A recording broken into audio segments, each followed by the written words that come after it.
Assalamualaikum warahmatullahi wabarakatuh. Bersyukur kepada Allah dengan mengucap Alhamdulillahirabbil alamin. Bersolawat kepada Rasul dengan mengucap Allahumma sholli ala Sayyidina Muhammad wa ala ali Sayyidina Muhammad. Apa kabar anak-anakku? Baik-baik bukan? Bapak selalu mendoakan kalian agar selalu sehat walafiat dan selalu bahagia. Anak-anakku, bertemu kembali dengan mata pelajaran bahasa Indonesia. Utamakan bahasa Indonesia, lestarikan bahasa daerah, kuasai bahasa asing. Anak-anak, pada kesempatan kali ini kita akan membahas tentang topik yang sudah kalian kenal, sudah familiar, setiap hari kalian lihat, setiap kali kalian dengar. Apa itu? Yaitu teks, iklan, slogan, dan poster. Bagaimana anak-anak? Menarik bukan? Sudah siap untuk belajar? Mari kita mulai. Teks, iklan, slogan, dan poster. Ini bukan barang yang baru buat kalian. Setiap hari kalian bisa melihat baik di TV, di internet, kalian juga mendengar dari radio-radio, bahkan kalian melihat di pinggir-pinggir jalan, di tempat-tempat umum yang mudah untuk dilihat oleh masyarakat. Sebelum kita melanjutkan belajar, alangkah baiknya kita mengetahui dulu kompetensi apa yang harus kalian kuasai dalam pelajaran kali ini. Kompetensi pelajaran yang harus kamu kuasai adalah mengidentifikasi informasi teks iklan, slogan, dan poster yang membuat bangga dan memotivasi dari berbagai sumber yang dibaca dan didengar. Yang kedua, menyimpulkan isi iklan, slogan, atau poster, membanggakan dan memotivasi dari berbagai sumber. Dalam setiap kegiatan maupun perbuatan yang kita lakukan, kita harus memiliki tujuan yang jelas. Demikian pula dengan kegiatan pembelajaran kita kali ini. Kita juga memiliki tujuan. Apa tujuannya?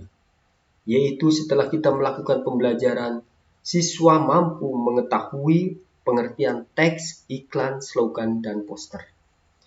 Yang kedua, dapat siswa mampu menjelaskan unsur-unsur teks iklan, slogan, dan poster. Pengertian iklan. Iklan dapat diartikan sebagai teks yang mendorong, membujuk khalayak agar tertarik pada barang dan jasa yang ditawarkan. Iklan juga dapat diartikan sebagai pemberitahuan kepada khalayak mengenai suatu barang dan jasa. Umumnya, iklan disampaikan melalui media massa seperti televisi, radio, surat kabar, dan internet. Sedangkan pengertian slogan adalah perkataan atau kalimat pendek yang dipakai sebagai dasar tuntunan atau pegangan hidup, prinsip utama dari suatu usaha, organisasi, dan sebagainya. Slogan sering pula disebut moto atau semboyan. Slogan lebih mengutamakan kepadatan makna dan kehematan kata-kata.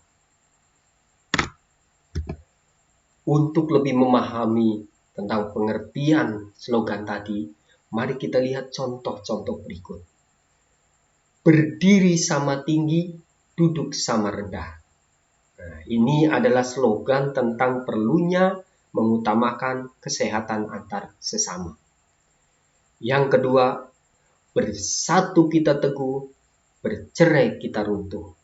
Yaitu slogan tentang perlunya persatuan dan kesatuan. Nah, maaf Nana, itu Bapak salah tulis. Ya. Yang ketiga, tiada hari tanpa prestasi.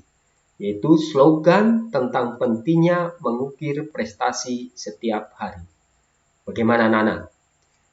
Sudah bisa memahami tentang pengertian slogan setelah kalian melihat contoh-contohnya, bukan? Ya. Mari anak-anak kita lanjutkan dengan pengertian poster. Poster adalah plakat atau kata-kata dan gambar yang dipajang di tempat-tempat umum yang berisi pemberitahuan suatu ide, hal baru, atau hal penting kepada khalayak. Nah, anak-anak, coba kita perhatikan contoh-contoh poster berikut. Yang pertama adalah poster tentang anjuran untuk cuci tangan pakai sabun. Apalagi kita sekarang sedang terkena wabah atau pandemi COVID-19. Nah, ini poster ini sangat relevan dengan keadaan kita saat ini, anak-anak. Jangan lupa kalian harus setiap saat cuci tangan agar kalian terhindar dari bencana itu. Yang berikutnya yaitu perokok pasif, ya, 3 kali lipat berisiko daripada perokok aktif. Nah, ini juga slogan poster tentang kesehatan, slogan tentang kesehatan. Bagaimana anak-anak? Ya, baik, kalau kalian masih belum jelas, mari kita lihat lagi contoh berikutnya.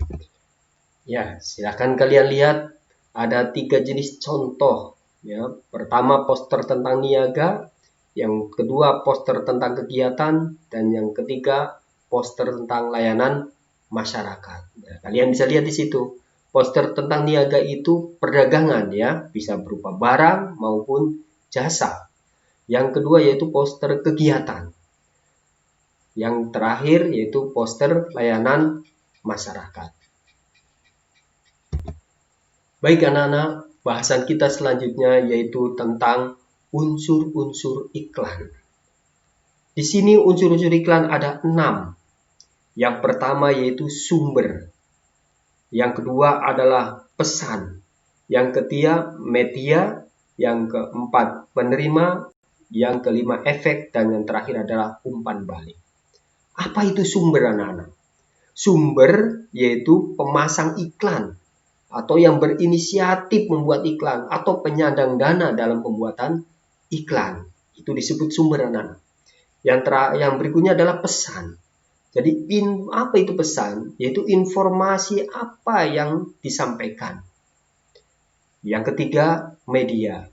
Nah, sarana yang digunakan untuk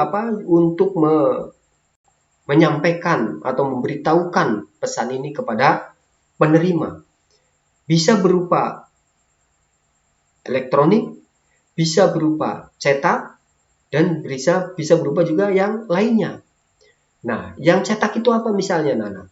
Yang cetak itu adalah misalnya surat kabar, koran, majalah. Nah, itu media cetak tuh. Yang kedua yaitu elektronik. Apa itu elektronik? Bisa televisi, radio, atau internet. Nah, dan yang ketiga adalah lainnya. Nah, ini lainnya itu apa? Coba. Lainnya itu misalnya iklan itu ditempel di tempat pinggir jalan yang sudah disediakan oleh pemerintah, ya, atau ditempel di tempat-tempat umum yang gampang untuk dilihat oleh masyarakat. Ini yang lainnya. Unsur yang berikutnya yaitu penerima. Nah, siapa yang menjadi sasaran dari iklan ini? Individu atau kelompok masyarakat mana yang menjadi sasaran dari iklan ini? Yang kelima yaitu efek, yaitu perubahan yang terjadi pada diri penerima. Jadi setelah membaca iklan itu, setelah melihat iklan itu, ada perubahan apa yang terjadi pada diri penerima. Yang ketiga, yang keenam, nah setelah melihat umpan balik apa, ya, setelah ada perubahan itu, umpan balik apa atau tanggapan atau reaksi atau respon yang dikehendaki dari penerima pesan. Jadi masyarakat setelah melihat iklan itu, responnya seperti apa? Nah, itu itu adalah unsur terakhir dari unsur-unsur iklan. Bagaimana? Nah, untuk lebih memahami, coba ayo kita uji pemahaman kita. Mari anak-anak, kita coba untuk memahami tentang unsur-unsur iklan, slogan, dan poster tersebut. Mari kita coba lihat di sini. Dari iklan yang tampil di samping, kita dapat mengidentifikasi unsur-unsur iklan tersebut. Pertama, siapa pemasang iklan atau yang berinisiatif dan penyandang dana iklan tersebut? Kira-kira siapa, Nana? Ya, tentunya yang membuat iklan ini adalah pemasang iklan ini adalah PT yang memproduksi minuman Marjan tersebut. Ya. Terus siapa yang berinisiatif? Ya tentunya tim pemasaran. Dan penyandang dana iklan tersebut adalah ya tentunya perusahaan yang memproduksi minuman Marjan itu. Berikutnya, informasi apa yang disampaikan? Apa kira-kira informasinya? Yaitu menginformasikan tentang minuman Marjan atau sirup Marjan. Yang berikutnya, sarana apa yang digunakan? Kira-kira iklan ini disampaikan menggunakan sarana apa, Nana? Ya, iklan ini bisa menggunakan sarana elektronik, bisa menggunakan sarana cetak, bisa juga menggunakan sarana lainnya. Ya, bisa ditaruh di televisi, bisa diperdengarkan di radio, bisa dipasang di internet, bisa juga dipasang di pinggir jalan. Ya. Berikutnya, individu atau masyarakat yang mana yang menjadi sasaran dari iklan tersebut. Nah, ini tentunya seluruh kalangan. Ya, seluruh kalangan masyarakat, baik di perkotaan maupun di pedesaan. Baik masyarakat anak-anak sampai orang dewasa, ya.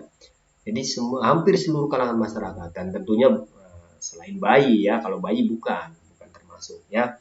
Berikutnya, perubahan apa yang diharapkan terjadi pada diri penerima. Jadi setelah melihat iklan ini, kira-kira perubahan apa, Nana, yang ingin disampaikan, yang diinginkan, ya.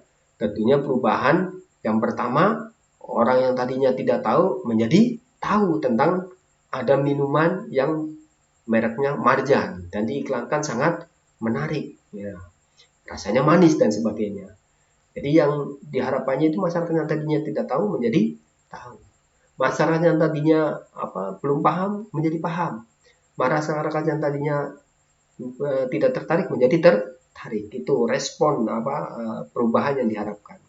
Nah, apa tanggapan, ya, reaksi, respon apa yang diharapkan? Jadi tanggapan, respon, dan reaksi apa yang diharapkan oleh masyarakat setelah mengetahui.